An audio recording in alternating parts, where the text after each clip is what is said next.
आसंता जागर यात्रा निमंते शैवपीठ मीनाझुलारे गुणपुर उपजिलापाल अध्यक्षतार प्रस्तुति बैठक अनुष्ठित। सोमवार अपराह प्राय 3 घंटा 30 मिनिट समय शैवपीठ मीनाझुलारे आसंता जागर यात्रा निमंते एक प्रस्तुति बैठक अनुष्ठित हो जाइछि। गुणपुर उपजिलापाल श्री दुधाल अभिषेक दिलीप अध्यक्षतार यह बैठक अनुष्ठित होता।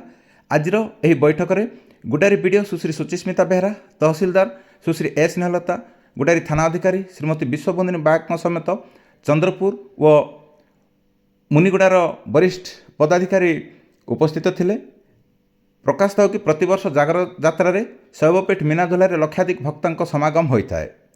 ओडिशा समेत बाहर छत्तीसगढ़ एवं आंध्र प्रदेश भक्त मैंने मीनाझुला आसी दर्शन करिथांती। किपरि भक्त मैंने सुरुखुरे दर्शन करें एवं लोकों धन जन किपरि रक्षा करा जाय परिबो सेने मध्ये प्रस्तुति बैठक में आलोचना करा जायथिला।